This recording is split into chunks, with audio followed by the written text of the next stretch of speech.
何度目の人生を生きているのだろうか。見覚えのない景色、先の出来事がわかる感覚、それらは脳の錯覚か、それとも世界の設計ミスなのか。この現実がただの投影だったとしたら、そしてあなたの意識もまたどこかに記録されている情報に過ぎないとしたら、あなたは真実を知っていた。記憶、輪廻、そして意識の正体をめぐる旅が始まる。ミステリーハンターハンド君。異変。世界がわずかにずれている。僕は最近奇妙な感覚に襲われていた。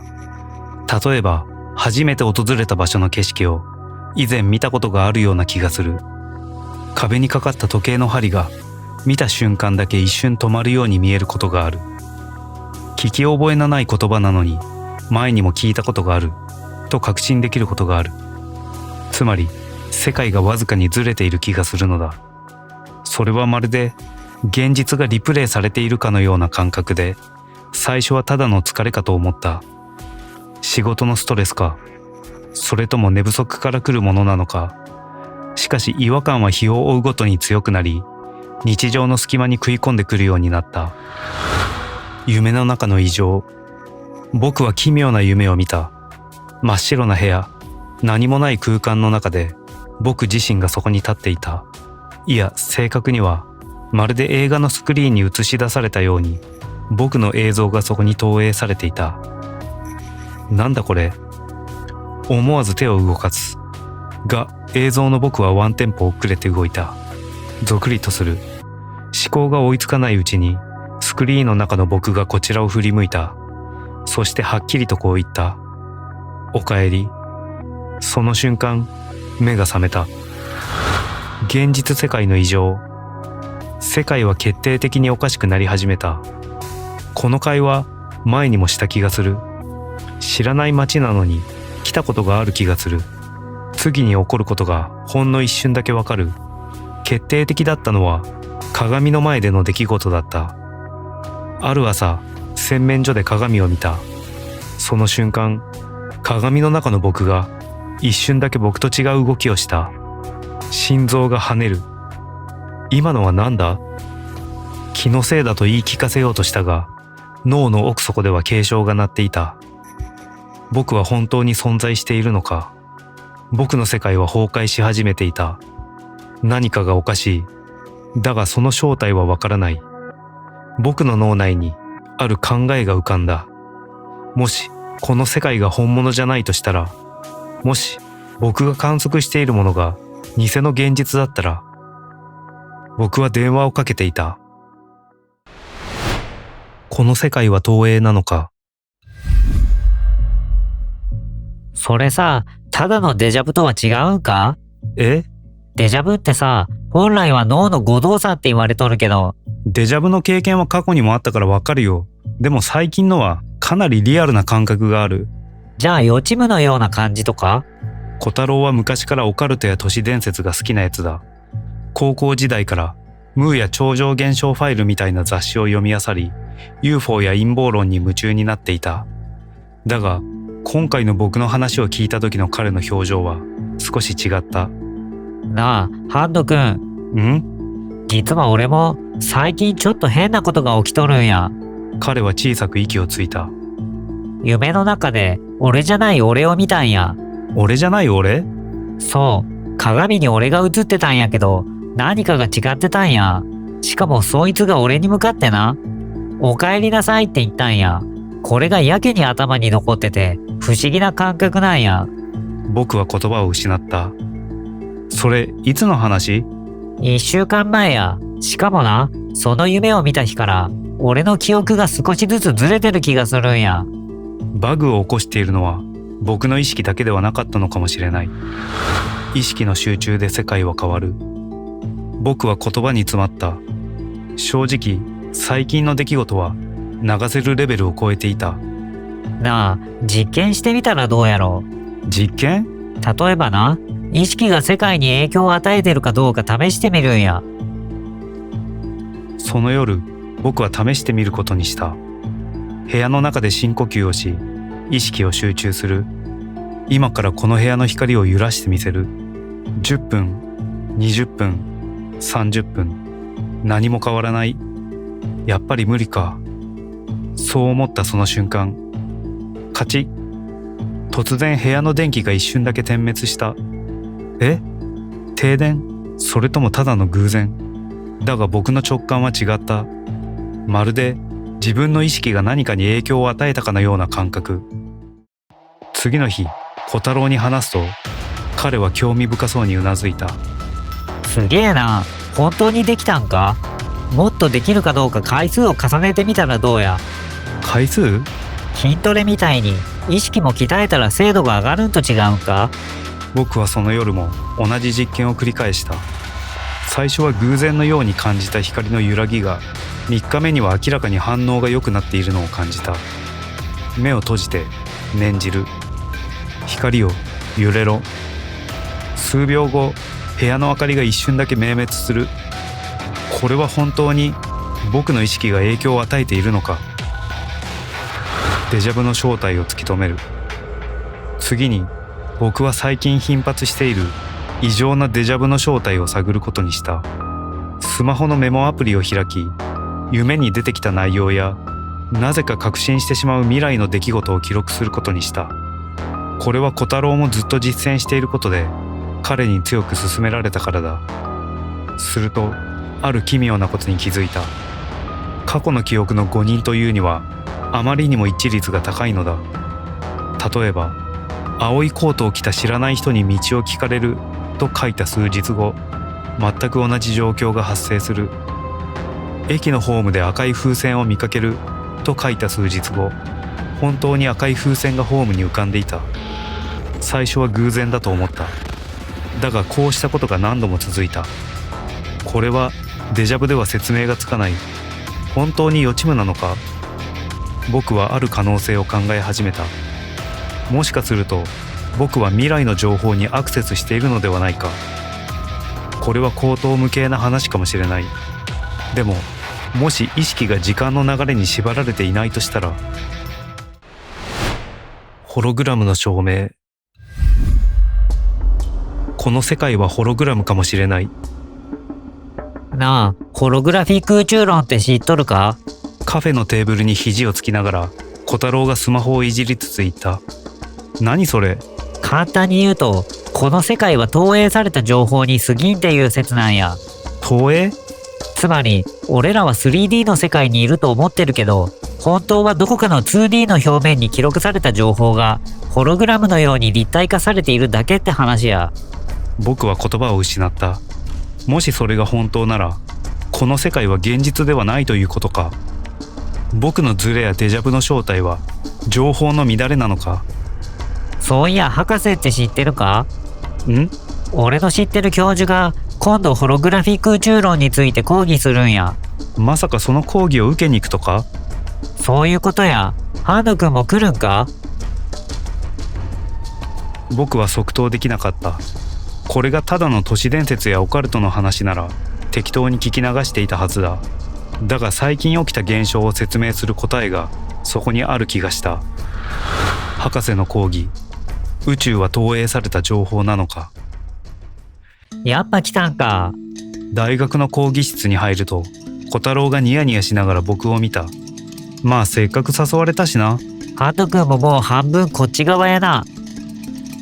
やがて博士くんと呼ばれるこの分野の専門家とされる教授が壇上に立った。宇宙は3次元のように見えるが、実際には2次元の情報の投影である可能性がある。静かだった講義室が彼の一言でざわついた。例えば VR ゲームを想像してほしい。仮想空間は 3D に見えるが、全ての情報は 2D のスクリーン上にあるよな。我々が 3D の世界だと思っているこの宇宙も同じような仕組みになっているかもしれないということだ。僕たちの意識も情報なのか。僕は思わず手を挙げた。それが本当なら僕たちの意識も 2D の情報の投影ということになるんでしょうか。博士は少し考えてから答えた。それが今最も研究されている謎だ。もし意識が二次元の情報の投影なら、それはどこかに保存されていることになるだろう。僕の心臓が跳ねる。保存？それってつまり僕たちの記憶や意識がどこかにバックアップされてるってことですか？僕の言葉に博士は静かにうなずいた。その可能性はある。何かが引っかかった。意識の保存、ホログラフィック宇宙、まるで全ての点が一つにつながろうとしているような感覚。でもそれなら僕たちが死んだらどうなるんですか？僕は思わず問いかけた。もし意識が情報だというなら、それは消えるのでしょうか？それとも…博士は一瞬沈黙した。そして静かにこう答えた。それを知るには死を経験するしかないかもしれないな。講義室が一瞬張り詰めた空気に包まれた。意識の記録とループ。僕たちは記録された存在なのか。で、ハンド君は博士の話どう思った？講義の後、僕と小太郎はカフェにいた。小太郎はコーヒーをかき混ぜながら僕をじっと見つめる。納得した部分はある。そうか。俺らは二次元データから投影された三次元の存在で、意識はどこかに記録されてるってすげえ話やな。でもどこに保管されてるんだ？小太郎はスマホを取り出し、画面を僕に見せた。そこにはブラックホール情報保存問題についての記事が表示されていた。何これ？ブラックホールって何でも吸い込むやんか。でも消えたはずの情報は表面に残ってるって話なんや。表面？そう。ブラックホールの境界には吸い込まれた物質の情報が全て刻まれとるらしい。つまり情報は消えずに表面に 2D データとして残ってるってこと。例えばホログラフィック宇宙原理を提唱した科学者たちの理論を応用すれば、宇宙全体もどこかの境界に情報として記録されてるんやないかって考えられるんや。つまり僕たちの意識もどこかの境界に記録されている？そういうことやな。僕は背筋がゾクッとした。僕という存在はただの情報なのか？意識の消滅、それとも…じゃあ死んだらどうなるんだ？小太郎はスマホをいじりながら答えた。そこがポイントなんやな。もし俺らが記録された情報だとしたら、意識もまた量子的な情報としてデータ化されて再利用されてる可能性もある。再利用？考えてみ、ハンド君。デジャブのメモ取ってたよな。小太郎はスマホスクリーンに映る自分のメモを見せながら続けた。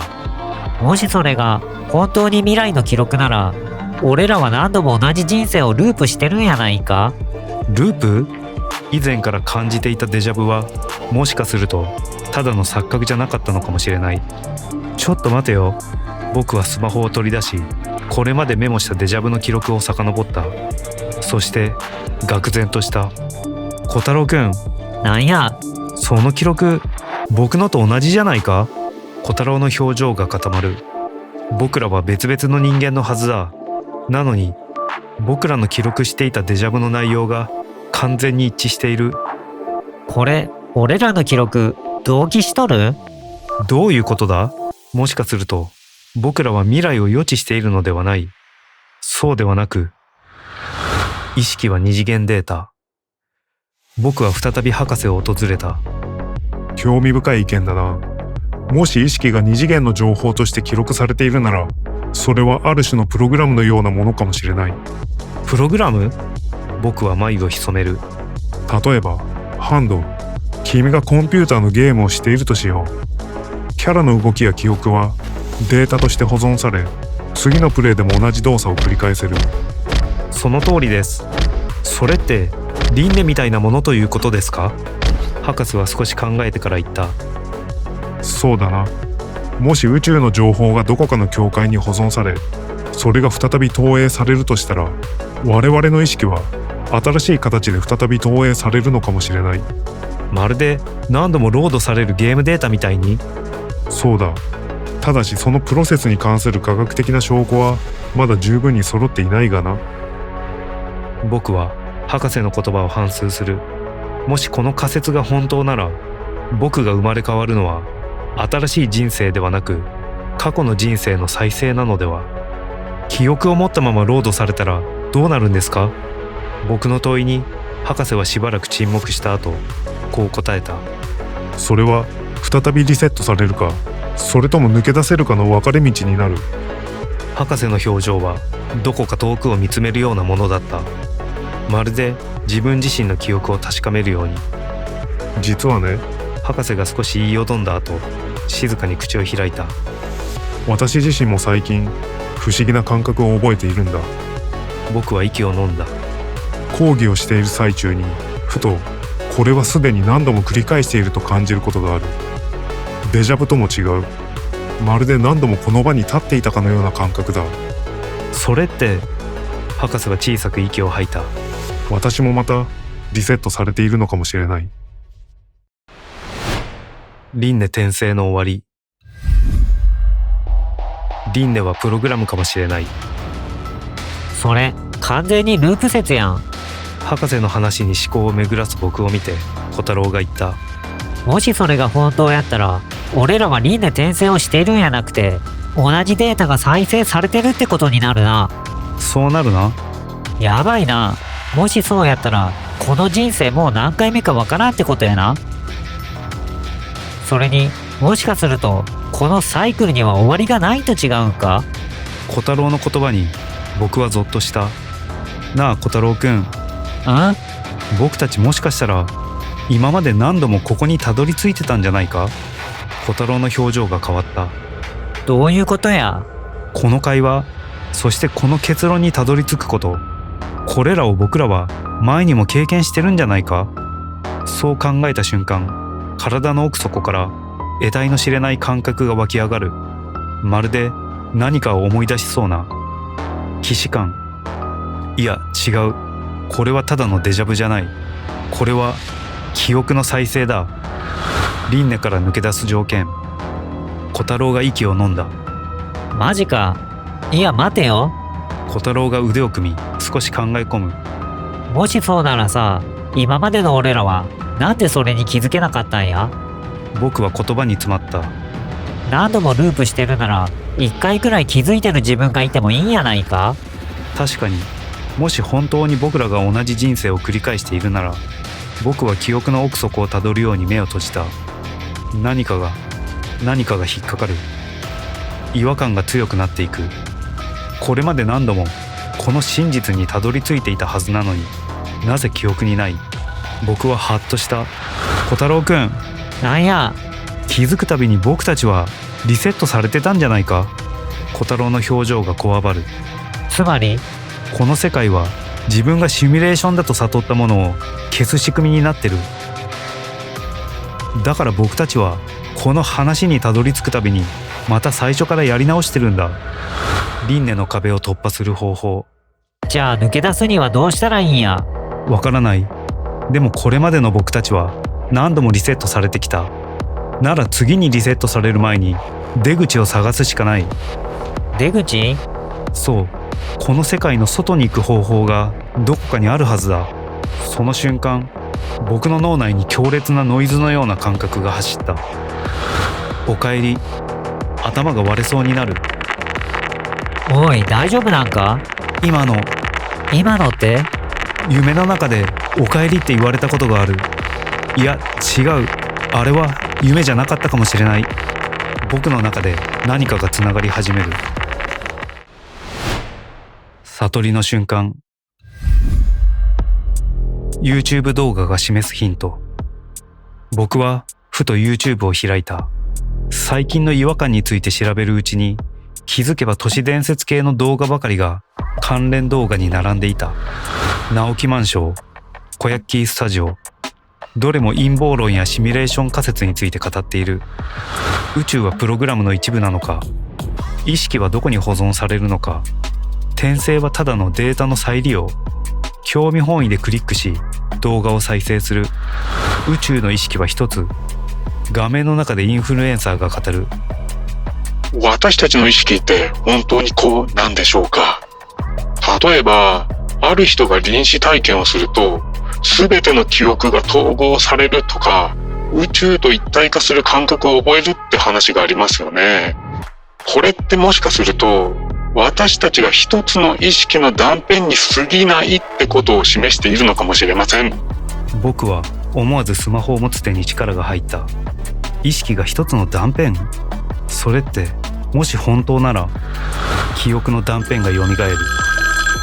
僕は無意識のうちに小太郎に電話をかけていた。おい、夜中に電話とか珍しいな。小太郎の声は眠たげだったが、僕はそれどころじゃなかった。小太郎くん、何か思い出しそうなんだ。なぬ？前にさ、僕たちの意識ってもともと一つだったかもしれないって言ったよな。ああ、まあそういう説もあるって話やけど、それがどうした？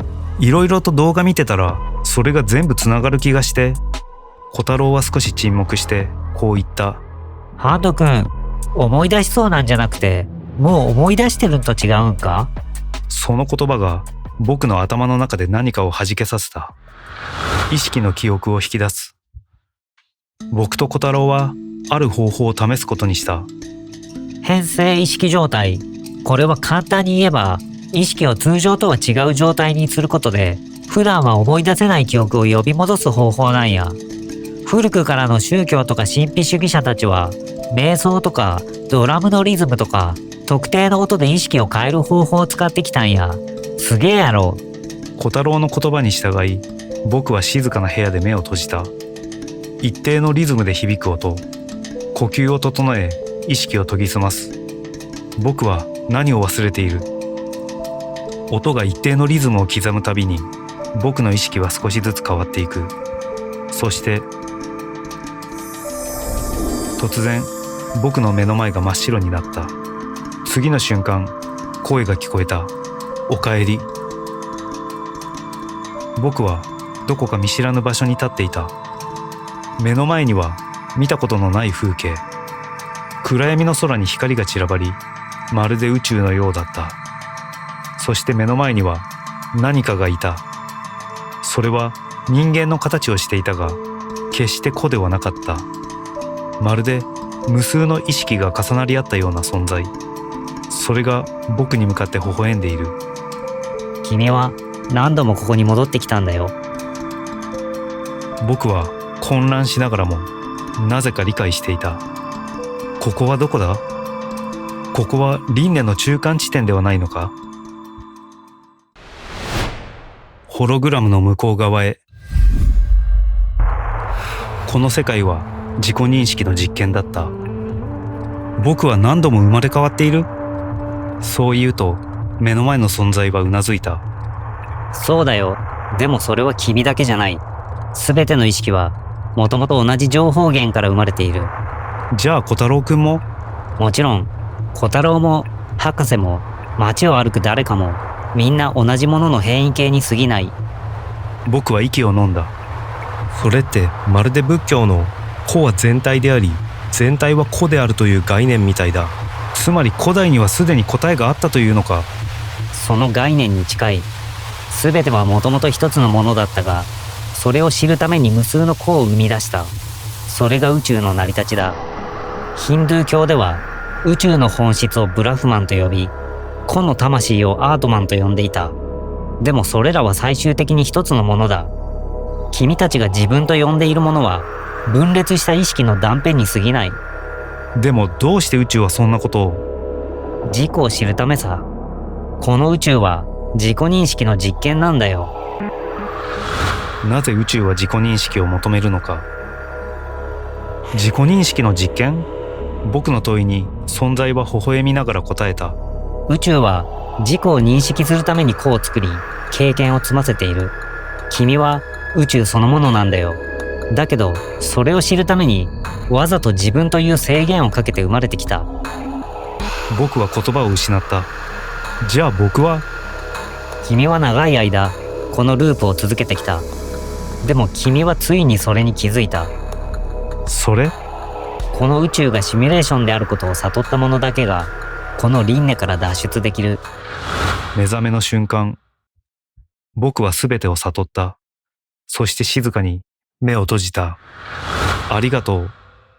その瞬間、僕の周囲の空気が波紋のように揺れた。まるで水面に映った世界が歪むように、現実が崩れていくのがわかる。ガラスが砕ける音、データが断片化するようなノイズ、無数のうめき声、僕の思考が溶けていく。ここで終わるのか？それともまた最初からやり直すのか？まるで記憶が解体され、情報の粒子に還元されていく感覚だった。自分という存在が消えていく。僕は僕でありながらも、もはや僕ではなかった。その瞬間だった。視界の向こう側に扉が見えた。それは真っ白な光に包まれた無限の広がり。僕はただそこへ向かうしかなかった。終わりなき輪廻か、それとも目覚めた先にあったもの。そこには何もなかった。光、影、音、時間、あらゆる概念が消失している。だがそれは無ではなかった。むしろ全てがここにあった。おめでとう。あなたは目覚めた。どこからともなく響く声。その言葉とともに僕の意識が広がっていく。いや、広がるというよりも個としての境界が溶けていく感覚に近い。肉体はすでに存在しない。思考も時間の流れすらも存在しない。ただ意識だけが純粋な形で存在していた。すべての意識が最初から一つだった。僕の前に何かが現れた。それは巨大な360度プラネタリウムのようなものだった。無限の映像が洪水のように押し寄せる。宇宙そのものが僕の意識の中に映し出されていた。過去も未来もない。記憶は一本の線ではなく、同時に全てが存在しているデータの流れだった。僕は見ていた。僕が生きてきた全ての瞬間を。だが、それだけではない。小太郎の記憶も、博士の記憶も、街を歩く誰かの記憶も、僕は全てを知っている。いや、違う。僕は全てだった。僕が僕だと思っていたものは、一つのデータに過ぎなかった。個としての存在は、ただの観測点に過ぎず、全ての意識は最初から一つのものだったのだ。宇宙の設計図、僕は何者なのか。意識の中に何かが見えた。それはまるで宇宙の設計図のようだった。宇宙は一つの存在だった。しかしある時宇宙は気づく。それでは自己を認識することができないと。宇宙は自分を知るために意識を分裂させた。無数の意識を生み出し、それぞれの人生の中で自分とは何かを探求させた。喜び、悲しみ、愛、憎しみ、絶望、希望、そのすべては宇宙が自分を知るための記録だった。魂たちは数えきれないほどの生を経験し、無限の可能性の中でそれぞれの答えを見つけようとしてきた。それこそが僕たちが輪廻を繰り返してきた理由だったのだ。つまり、僕はつぶやいた。宇宙そのものが神なのか？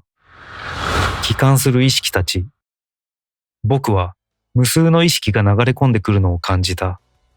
それらは長い旅を終えた旅人のように静かに集まってくる。かつて個として生きてきた者たちの意識。それがすべて僕へと帰ってくる。一つ一つの意識がそれぞれの人生の中で得たものを携えているのがわかる。小太郎の記憶、博士の記憶、誰かの涙、誰かの願い、それらはただの記憶ではなかった。それぞれが一つの答えを持ち帰ってきた。そう、それが宇宙の探求そのものだったのだ。いや違う。最初から全ては僕だったのだ。意識の流れは加速し、宇宙のあらゆるものが僕という一点に収束していく。そしてついに全てが一つになった。無数の旅を終えた全ての意識に僕は語りかけた。おかえり。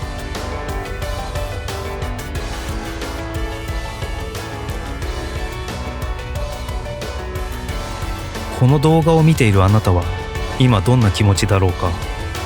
もし僕が語ったことが本当なら、あなたもまた僕なのかもしれない。あなたが今ここにいる理由は何なのか。あなたの意識はどこから来たのか。もし全ての意識が一つなら、あなたはすでに神だったのかもしれない。そしてそのことに気づく時が来たら、あなたもまたこの輪廻を超えることになるのかもしれない。